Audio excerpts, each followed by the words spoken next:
ಇದು ಬೆಂಗಳೂರು ನೀರು. ಮಾನ್ಯ ನಮ್ಮ ನಮ್ಮ DK ಶಿವಕುಮಾರ್ ಕೊಡ್ತಕ್ಕಂಥ ಬೆಂಗಳೂರು ನೀರು ಇದು ಚಿಕ್ಕಬಳ್ಳಾಪುರ ಕೋಲಾರ ಕೊಡ್ತಕ್ಕಂಥ ಇದು ನಿಮ್ಮ ಗಿಫ್ಟ್ ನೀರು. ನೀವು ನಿಜವಾಗ್ಲೂ ಇದ್ರ ಬಗ್ಗೆ ಅರಿವಿದ್ರೆ, ಇದ್ರ ಬಗ್ಗೆ ನಮಗೆ ಜ್ಞಾನ ಅಂತ ಇದ್ರೆ ನಮ್ಮನ್ನ ಜನಪ್ರತಿನಿಧಿಯಾಗಿ ಆಯ್ಕೆ ಮಾಡಿ ಬಿಟ್ಟವ್ರಿ. ಬಟ್ ನಾವು ಕೊಡ್ಬೇಕಂತ ಕರ್ತವ್ಯನ ನಾವು ಮಾಡ್ತಾ ಇಲ್ಲ. ನಾವು ಕೈ ಮುಗಿದು ನಿಮ್ಗೆ ಕೇಳ್ತಾರ ಸರ್ಕಾರಕ್ಕೆ ಒಂದೇ, ನೀವು ನೀರು ಕೊಟ್ಟಿದ್ದೀರಿ, ಕೊಳಚೆ ನೀರು ಕೊಟ್ಟಿದ್ದೀರಿ. ಇದೇ ಕಾವೇರಿ ವಾಟರ್ ಅಲ್ಲ, ತುಂಗಭದ್ರಾ ವಾಟರ್ ಅಲ್ಲ, ಕೊಳಚೆ ನೀರು ಕೊಟ್ಟಿದ್ದೀರಿ. ಆ ಕೊಳಚೆ ನೀರನ್ನ 3ನೇ ಹಂತ ಶುದ್ಧೀಕರಣ ಮಾಡ್ಕೊಡಿ ಅಂತ ತಮ್ಮನ್ನ ಕೇಳ್ತಾ ಇರೋದು. ಈಗ ಬೇರೆ ಕೇಳ್ತಾ ಇಲ್ಲ.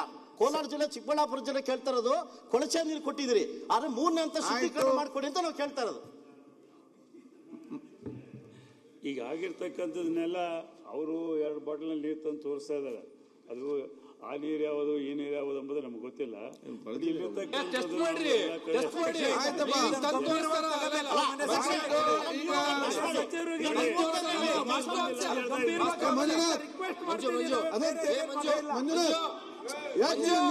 ಏನಾಗಿದೆ ನಮ್ಗೆ ಮಂಜುನಾಥ್ ಅವ್ರೆ, ಸಂಸ್ಕರಣೆ ಮಾಡ್ಲಿಕ್ಕೆ ಅವಕಾಶ ಮಾಡಿ. ಆಯ್ತು, ಈಗ ಅವ್ರು ಏನ್ ಹೇಳಿದ್ದಾರೆ?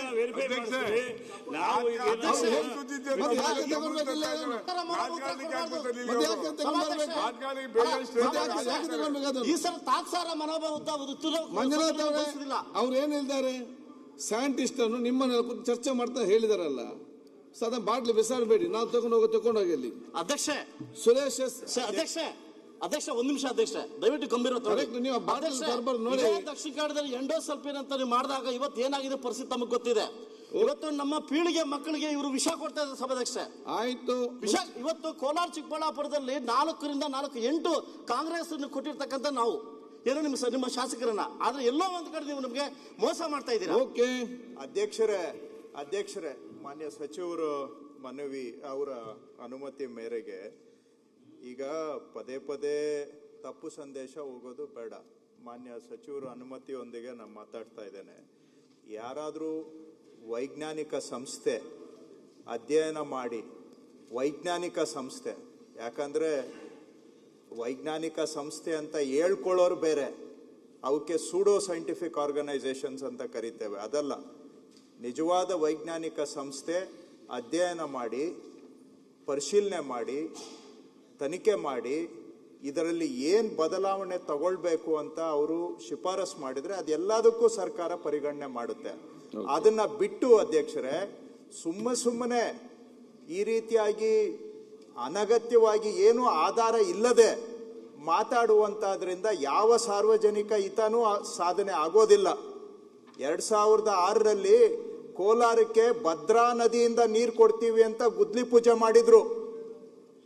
ಕೋಲಾರಕ್ಕೆ ಭದ್ರಾ ನದಿಯಿಂದ ಕೊಡ್ತೀವಿ ಅಂತ ಯಾವ ನೀರು ಬರಲಿಲ್ಲ.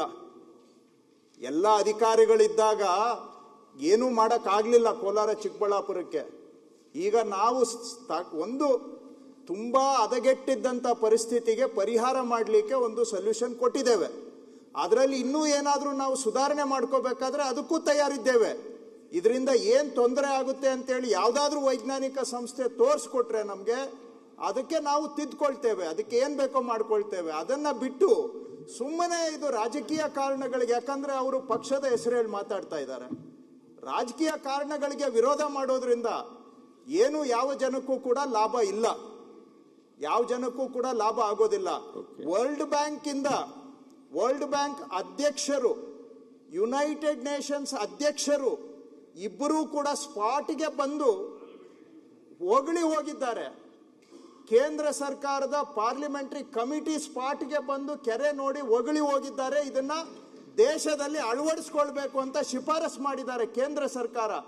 ಶಿವಕುಮಾರ್ ಅವರು ಹಿಂದೆ ನೀರಾವರಿ ಸಚಿವರಾಗಿದ್ದಾಗ ಕೇಂದ್ರ ಸರ್ಕಾರದ ನೀರಾವರಿ ಸಚಿವರು ಇವರಿಗೆ ನಿಮ್ಮ ರಾಜ್ಯದಲ್ಲಿ ಬಹಳ ಒಳ್ಳೆ ಯೋಜನೆ ಮಾಡಿದ್ದೀರಾ, ಇದನ್ನ ಇಡೀ ದೇಶದಲ್ಲಿ ಅಳವಡಿಸ್ಕೋಬೇಕು ಅಂತ ನಾವು ಶಿಫಾರಸು ಮಾಡ್ತಾ ಇದ್ದೇವೆ ಅಂತ ಈ ಹಿಂದೆ ಅವರು ನೀರಾವರಿ ಸಚಿವರಾಗಿದ್ದಾಗ ಹೇಳಿದ್ದಾರೆ. ಅಷ್ಟೇ ಅಲ್ಲ, ವರ್ಲ್ಡ್ ಬ್ಯಾಂಕ್ನವರು ಈ ಯೋಜನೆಯನ್ನ ಸ್ಕೇಲ್ ಅಪ್ ಮಾಡಿ ಅಂತೇಳಿ ನಮಗೆ ಅನುದಾನವನ್ನು ಕೂಡ, ಅಂದ್ರೆ ಸಾಲವನ್ನು ಕೊಟ್ಟಿದ್ದಾರೆ ಈ ಯೋಜನೆಯನ್ನ ಸ್ಕೇಲ್ ಅಪ್ ಮಾಡಲಿಕ್ಕೆ. ಹೋದ ಸರ್ಕಾರದಲ್ಲಿ ಮಾಧುಸ್ವಾಮಿ ಅವರು ನೀರಾವರಿ ಸಚಿವರಾಗಿದ್ರು. ಅವರು ಬೊಮ್ಮಾಯಿಯವರಿಗೆ ಒಪ್ಪಿಸಿ ಮುಖ್ಯಮಂತ್ರಿಗಳಾಗಿದ್ದಾಗ ವೃಷಭಾವತಿಗೆ ಕ್ಯಾಬಿನೆಟ್ ಅಲ್ಲಿ ಅಪ್ರೂವಲ್ ಕೊಡಿಸಿದ್ದು ಕೂಡ ಇದೆ.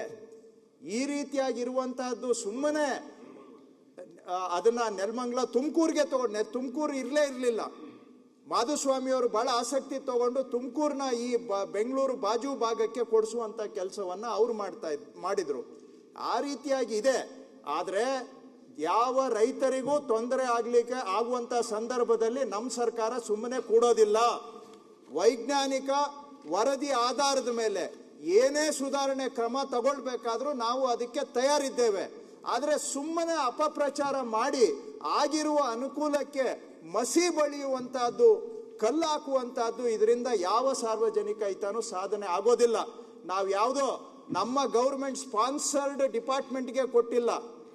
ಇಂಡಿಯನ್ ಇನ್ಸ್ಟಿಟ್ಯೂಟ್ ಆಫ್ ಸೈನ್ಸ್ ಇಡೀ ಪ್ರಪಂಚದ 100 ಅತಿ ಪ್ರತಿಷ್ಠಿತ ಶಿಕ್ಷಣ ಸಂಸ್ಥೆಗಳಲ್ಲಿ ಭಾರತದ್ದು ಇರೋದು ಒಂದೇ ಒಂದು entry, Indian institute of science. ಇಡೀ ಭಾರತದ್ದು ಒಂದೇ ಎಂಟ್ರಿ. ಟಾಪ್ 100 ಯೂನಿವರ್ಸಿಟೀಸ್ ವರ್ಲ್ಡ್ ಅಲ್ಲಿ ಇಂಡಿಯನ್ ಇನ್ಸ್ಟಿಟ್ಯೂಟ್ ಆಫ್ ಸೈನ್ಸ್ ಒಂದೇ ಇರೋದು. ಅಂತಹ ಒಂದು ಪ್ರತಿಷ್ಠಿತ ಸಂಸ್ಥೆಯವರು ಪ್ರತಿ 3 ತಿಂಗಳು ಹೋಗಿ ನೀರ್ ಸ್ಯಾಂಪಲ್ ತೆಗಿತಾರೆ, ಬೆಳೆ ಪರೀಕ್ಷೆ ಮಾಡ್ತಾರೆ, ನೀರಿನ ಗುಣಮಟ್ಟ ಪರೀಕ್ಷೆ ಮಾಡ್ತಾ ಇದ್ದಾರೆ.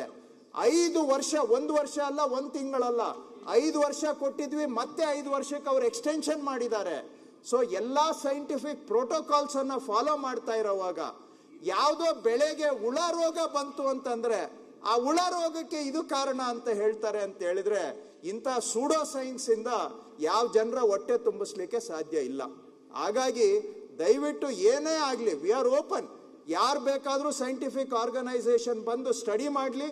ಅವರ ರೆಕಮೆಂಡೇಶನ್ ಮೇಲೆ ನಾವು ಒಂದು ತೆರೆದ ಮನಸ್ಸಿನಿಂದ ಸುಧಾರಣೆ ಮಾಡಿಕೊಡ್ಲಿಕ್ಕೆ ಸರ್ಕಾರ ತಯಾರಿದೆ. ಅಧ್ಯಕ್ಷರೇ, ಮನೆ ಸಭಾಧ್ಯಕ್ಷೆ ಆಯ್ತು, ಮನೆ ಸಭಾಧ್ಯಕ್ಷೆ ಇಲ್ಲ, ಅದಕ್ಕೆ ಉತ್ತರ ಕೊಡ್ಬೇಕು ಸಭಾಧ್ಯಕ್ಷೆ. ನಾನು ಸಭಾಧ್ಯಕ್ಷೆ ಮೋಸ ಮಾಡ್ತಾ ಅಂತ ಹೇಳಿದಾರೆ. ಅದನ್ನು ಸಭಾಧ್ಯಕ್ಷೆ ತಿಳ್ಕೊಳ್ಳಿ, ಅವ್ರಿಗೆ 5 ವರ್ಷದ್ದು ಕೊಡ್ತೀವಿ. ಸಭಾಧ್ಯಕ್ಷೆ ಸುಮ್ಮನೆ ಮಾಹಿತಿ ನಮ್ಮ ಜಿಲ್ಲೆಯ ನಮ್ಮ ಕೃಷ್ಣ ಬೈರೇಗೌಡ ಸಣ್ಣ ಒಂದು ಮಾತಂದ್ರು, ಇದು ಸುಮ್ನೆ ರಾಜಕೀಯ ಮಾಡ್ತಾರೆ ಅಂತ ಒಂದು ಮಾತಂದ್ರು. ಬಹುಶಃ ಜಿಲ್ಲೆ ಪರವಾಗಿ ನಿಮಗೆ ಸಭಾಧ್ಯಕ್ಷ ನಾನು ಕೇಳಿದ್ದೆ, ನಿಮಗೆ 3ನೇ ಹಂತದ ಶುದ್ಧೀಕರಣ ಮಾಡ್ಕೊಡಿ ಅಂತ ಕೇಳಿದ್ದು. ಹೇಳಿದಾರಲ್ಲ, ಅಲ್ಲ ಅದ್ರ ಬರಲಿ ನೀವು ಸುಮ್ನೆ ರಾಜಕಾರಣ ಮಾಡ್ತೀರಾ ಅಂತಂದ್ರೆ ಅಧ್ಯಕ್ಷರೇ, ಮತ್ತೆ ಕೇಳ್ತೀರಿ. ಕರ್ನಾಟಕ ಪೊಲ್ಯೂಷನ್ ಕಂಟ್ರೋಲ್ ಬೋರ್ಡ್, ನೀವು ಹೇಳಿದಂಗೆ sir sorry to interfere sir, but ನಾವೇನು ಬಂದ್ವಿ, Karnataka pollution control board, central pollution control board, central water resources department, ministry of environment and forest, central government, WHO world health organisation, ಇಷ್ಟು standard ಗಳನ್ನ follow ಮಾಡಿದ್ದೇವೆ. ಇಷ್ಟು standard ಅನ್ನ open water source ಗೆ ಏನು quality ಇರಬೇಕು ಅದನ್ನ ಇಲ್ಲಿ ಎನ್ಶೋರ್ ಮಾಡ್ತಾ ಇದ್ದೇವೆ. No compromise.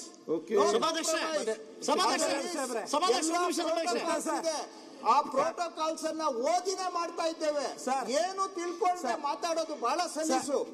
ಅವರು ಯಾವ್ದಾದ್ರು scientific organisations quality standards, pollution control board, central CPCB, ministry of environment and forest, NGT, ministry of ಇದು world health organisation, UN protocols, ಇಷ್ಟನ್ನು ಅಧ್ಯಯನ ಮಾಡಿ ಏನಾದ್ರೂ ನಮ್ ಕಡೆ ಕೊರತೆ ಇದೆ ಅಂದ್ರೆ ಪಾಯಿಂಟ್ ಔಟ್ ಮಾಡಲಿ. We will correct ourselves, we are ready. ಅದನ್ನ ಬಿಟ್ಟು ಸುಮ್ಮನೆ ನಾನು ಹೇಳಿದ್ದೆ ಸರಿ ಅಂತ ವಾದ ಮಾಡೋದು ಅರ್ಥ ಅಲ್ಲ. ಬಿಕಾಸ್ ನಾವು ಎಲ್ಲ ವಿಷಯದಲ್ಲಿ ನಾನು ಎಕ್ಸ್ಪರ್ಟ್ ಅಲ್ಲ. ಯಾವುದು ಎಕ್ಸ್ಪರ್ಟ್ ಆರ್ಗನೈಸೇಷನ್ ಇದೆ ಅವ್ರ ಮೇಲೆ ನಾವು ಡಿಪೆಂಡ್ ಆಗ್ಬೇಕಾಗತ್ತೆ. ಎಕ್ಸ್ಪರ್ಟ್ ಆರ್ಗನೈಸೇಷನ್ ಇದಕ್ಕೆ ಸಂಬಂಧಪಟ್ಟಿದ್ದು ಸಂಸ್ಥೆ, ಅವ್ರು ಏನೇ ಇದ್ರ ಬಗ್ಗೆ ಶಿಫಾರಸು ಕೊಟ್ಟರು ಕೂಡ ಸರ್ಕಾರ ಅದನ್ನ ಸ್ವೀಕಾರ ಮಾಡುತ್ತೆ. ಈಗ